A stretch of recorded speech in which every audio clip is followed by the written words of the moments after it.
Hello and welcome to your last video of the unit, volume and surface area of spheres.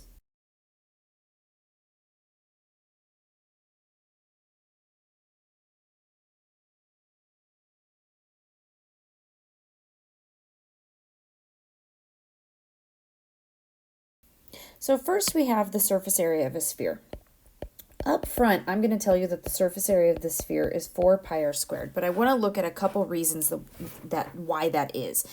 So first, over here on the left, I have this video for you which shows you kind of the unwinding of a sphere and turning it into a two-dimensional space best we can. On the right is a video that's going to do our best to explain that. So here we can see the sphere kind of unwinding into a two-dimensional space. It looks like it might be getting stretched, but I assure you it's not. The video will show why not. As I open that up all of the way, you can see that the length of the rectangle this way came from the circumference of the sphere, and the height is the original diameter of the sphere. So the area of this rectangle, 2r, times the base of this rectangle. Oops, I wrote pi. Hold on, sorry. It's just 2r times the base of this rectangle, which is 2 pi r. If that's going to equal my whole surface area, right there I have 4. There's my r squared and then my single pi. So 4 pi r squared. But you might be asking, how in the world do we know that that rectangle is actually equivalent to the original square? Some of you may have seen in school that the surface area of a sphere is 4 pi r squared. A suspiciously suggestive formula given that it's a clean multiple of the more popular pi r squared, the area of a circle with the same radius. But have you ever wondered why this is true? And I don't just mean proving the 4 pi r squared formula. I mean viscerally feeling to your bones a connection between this surface area and these 4 circles. How lovely would it be if there were some subtle shift in perspective that shows how you could nicely and perfectly fit these 4 circles onto the sphere's surface? Nothing can be quite that simple, since the curvature of a sphere's surface is different from the curvature of a flat plane, which is why trying to fit, say, a piece of paper around the sphere, it just doesn't work. Nevertheless, I would like to show you 2 separate ways of thinking about the surface area that connect it in a We're only going to look at one of these, don't worry. satisfying way to these circles. The first comes from a classic, one of the true gems of geometry that I think all math students should experience, the same way all English students should read at least some Shakespeare.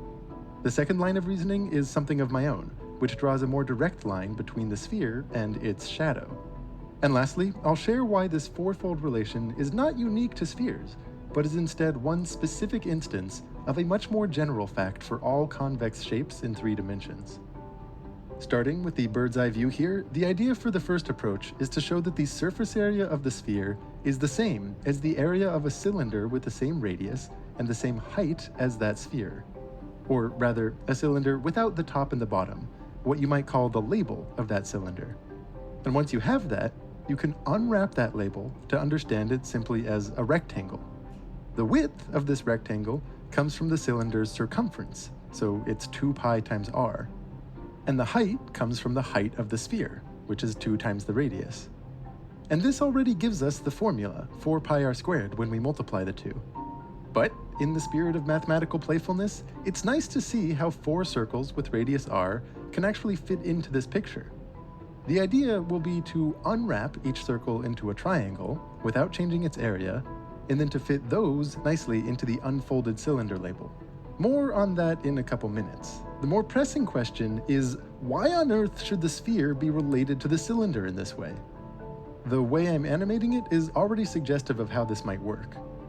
The idea is to approximate the area of the sphere with many, many tiny rectangles covering it, and to show how if you project these rectangles directly outward, as if casting a shadow by little lights positioned on the z-axis, pointing parallel to the xy plane, the projection of each rectangle onto the cylinder, quite surprisingly, ends up having the same area as the original rectangle.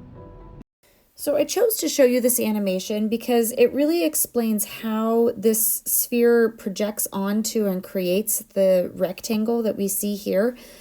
The inequality, or what appears to be the inequality between these 2 rectangles as they're projected, is what he goes on to prove in the rest of this very long video, which really starts to butt up against what the idea of calculus is, which is if we make these smaller and smaller and smaller and smaller until they're imperceptible, that those differences don't matter. But that the way that the projection works based on the angles makes everything turn out equally. So this is one of those places I'm going to say, trust me. And if you want to see the whole video, I'm happy to link it to you. This is a very classic proof called Archimedes' proof. And he's the one that was able to first show why the 4 pi r squared works. But here's some more visuals on how the 4 pi r squared works.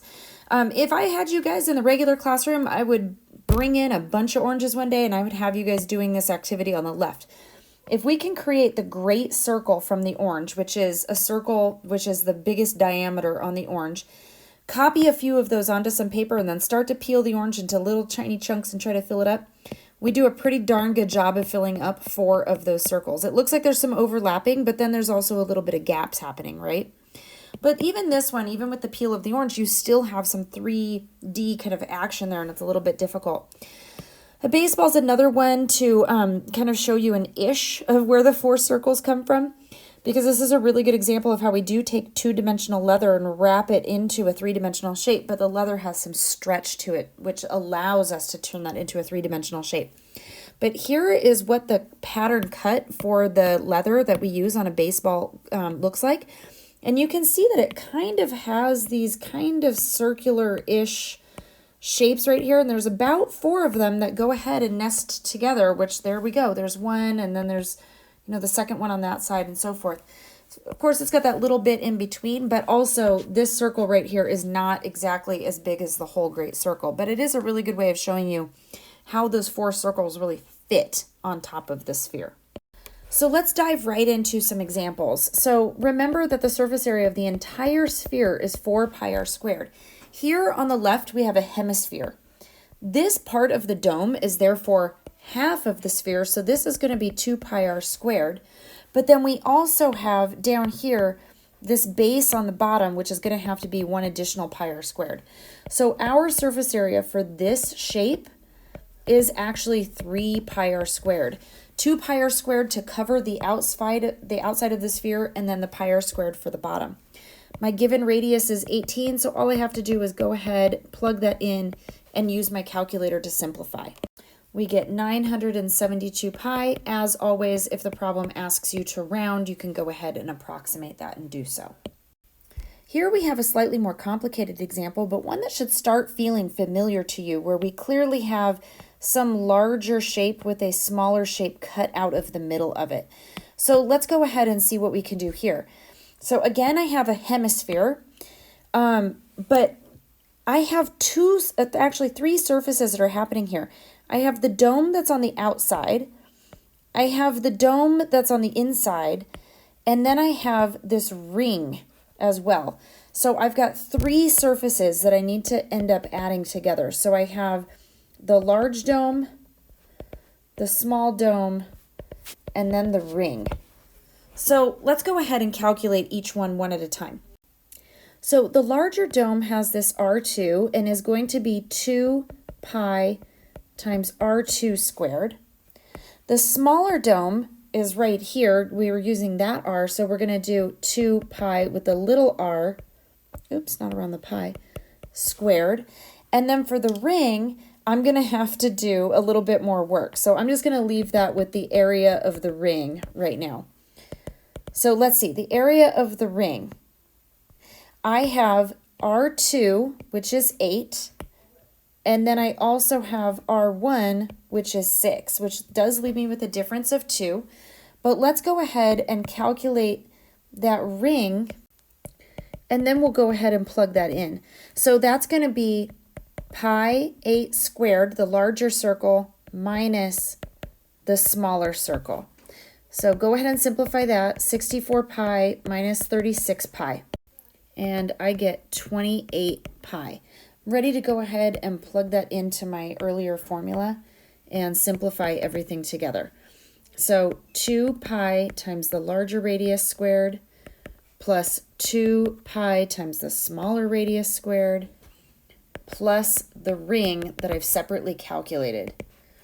This is 128 pi. This is plus 72 pi plus 28 pi. It all comes together as 228 pi inches squared, since we're talking about surface area. Lastly, we have the volume of a sphere. This is one of those that's best shown with one of those little videos of me showing you with water. Here, I have a cylinder.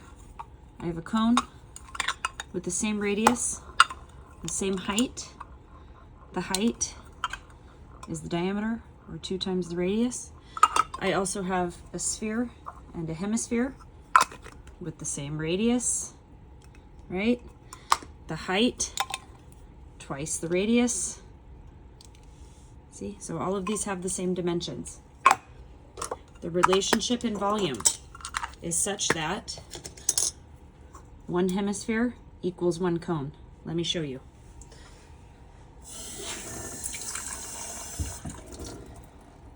One hemisphere, 1 cone. So if 1 hemisphere is 1 cone, 2 hemispheres is 2 cones. 3 cones would fit in here. 2 cones. So let's use that connection. We just learned that the volume of a single hemisphere is equal to the volume of a cone, and therefore the volume of a sphere is equal to 2 times the volume of a cone. So let's look closer at this cone. This is a particular cone which has a radius, but it also has a height that is very specifically 2r because it has the same height as the sphere with which it has the same radius. So the volume of this cone, remember, is always 1/3 base area times height. My base area is a simple pi r squared. My height is 2r. So my simplified volume is 2/3 pi r squared times r is r cubed. This is 1 cone right here. Let's go ahead and plug that into the other side, where now I know that the volume of my sphere is 2 times 2/3 pi r cubed, and I simplify that to 4/3 pi r cubed is my volume formula for a sphere. Let's put that to work. On the left, the same hemisphere from before. On the right, the same kind of strange ring shape, or like, I don't know, hollow ball, I suppose it is. On the left, what I have is half of my 4/3 pi r cubed. So half of that is going to be 2/3 pi times my radius cubed. Go ahead and get your calculators out. I've got 2/3 times 5,832. I'm going to go ahead and multiply that by 2 and then divide by 3, and I get 3,888 pi centimeters cubed. As always, you could approximate and round. On the right, I'm going to go ahead and I'm going to take the larger sphere, or hemisphere rather, and I'm going to subtract the smaller one from the middle. So again, I've got hemispheres. I'm going to go ahead and do just 2/3 because I'm going to have half of the full 4/3. 2/3 pi larger radius cubed minus 2/3 pi smaller radius cubed. And now I just have some simplification to do. That's 2/3. And 8 cubed is 512. Then I have another 2/3 pi. 6 cubed is 216. I'm going to go ahead and multiply 5/12 times 2, divide by 3. That doesn't divide nicely, so I'm going to go ahead and leave that as 1024 over 3 pi. And then the 216, I'm going to go ahead and multiply that by the 2, but also leave that over 3 so that I can combine these like terms. And I get 592 over 3 pi. Oops, that wasn't centimeters. That was, sorry, now I can't erase anything. Inches cubed. So 592 over 3 pi inches cubed. As always, reach out if you need help, everybody. That's going to wrap up this unit. So be sure to make a nice good page where you've got all of your different formulas organized. Remember that we first dealt with all of the different area formulas. We also dealt with decomposition and getting creative. Then we moved on to surface area. We talked about prisms, cylinders, cones, pyramids, spheres. Then we talked about volume of all of those exact same objects. So we've got an awful lot to keep straight. Make sure that that all gets nice and organized and into your summaries. Have a good day.